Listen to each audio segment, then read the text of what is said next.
Olá, tudo bem? Sejam bem-vindas ao meu canal Diário de uma Aposentada. Deixa eu me apresentar, eu me chamo Rosane e este ano de 2026 é o ano que eu vou me aposentar.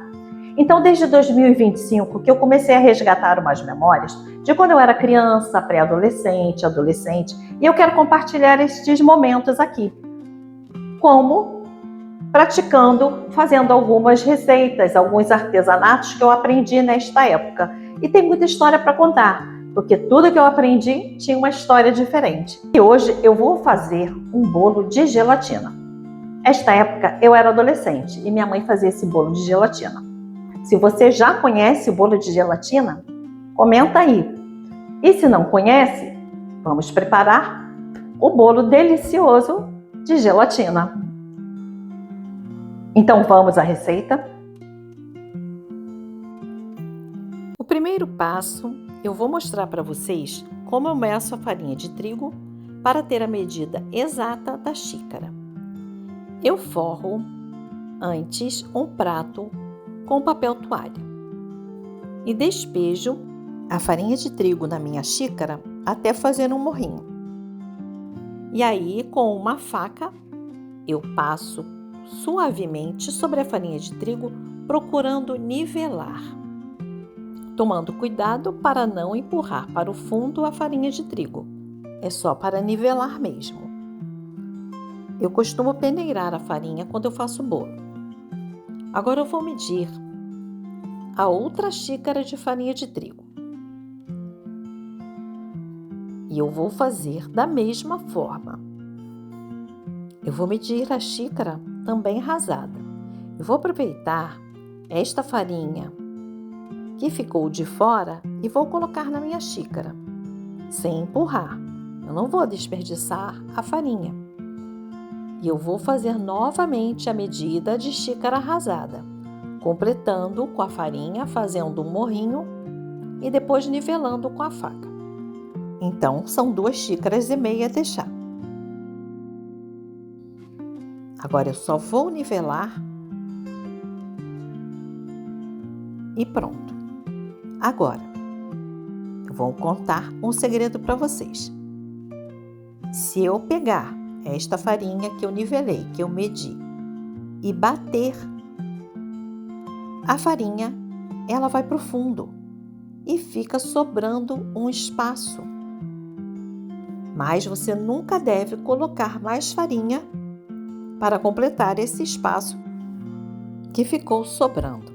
Mantenha a medida rasada, porque é a medida exata para medir farinha. Agora, deixa reservado que eu vou para a outra parte da receita. Eu vou bater no liquidificador 3 ovos, 1,5 xícara de açúcar. O açúcar você não precisa ter esse cuidado, porque a acomodação do açúcar nos recipientes é diferente. Então, 1,5 xícara de açúcar. Como a minha xícara de meia medida está ocupada, eu só tenho a de 1 xícara disponível, eu vou colocar esta xícara pela metade, que simboliza meia xícara. E também vou precisar de um outro ingrediente, que é a maionese. A maionese, ela vai substituir a gordura, no caso, a margarina, ou a manteiga, ou óleo, ou azeite. Então, no lugar da margarina e estes que eu já falei, eu vou utilizar a maionese. Esta receita é deste jeito.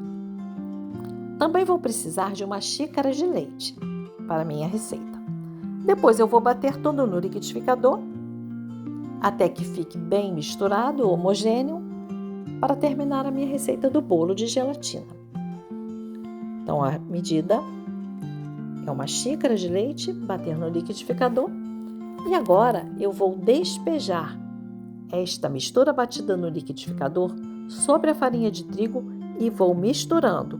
Não despeje tudo de uma vez, porque se você fizer isto, pode empelotar, embolar, formar grumos.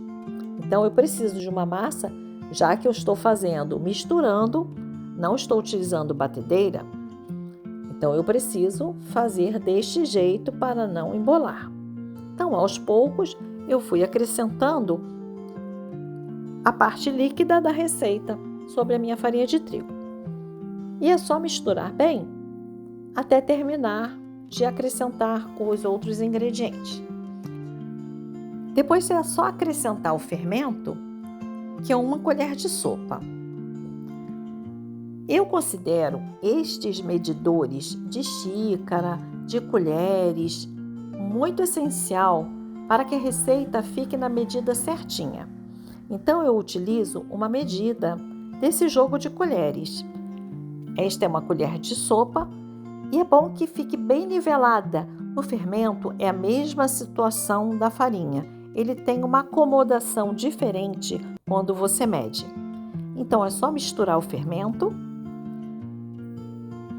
E eu vou precisar de assar esse bolo numa forma untada. Sabe aquela forma de anel que algumas pessoas chamam forma de canudo?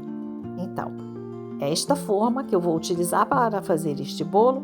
Eu unto com margarina e polvilho farinha de trigo. Vou despejar a metade da massa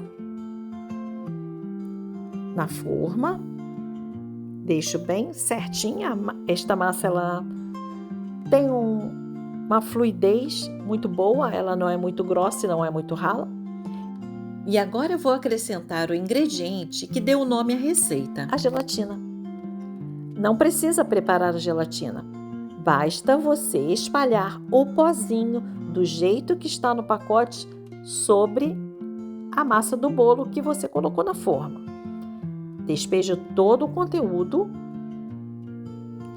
Eu estou utilizando a gelatina Diet, mas você pode utilizar a outra gelatina. Não tem problema nenhum, não vai dar erro nenhum na receita. E agora eu cubro com o restante da massa e vou levar o meu bolo para assar. Não faço mais nada, esta massa se acomoda muito bem. Se você precisar nivelar com suavidade para não tirar muito nada do lugar. Agora eu vou assar numa temperatura 180 a 200 graus e o meu bolo levou 25 minutos para ficar pronto. Agora eu sempre dou essa sacudidinha para saber se o bolo está soltando da forma. Se não tiver, eu passo uma faquinha na lateral ou nesse centro para ver se está preso. Eu desenformo ainda quente e ele desenforma muito fácil e o meu bolo sai bem bonito. Opa!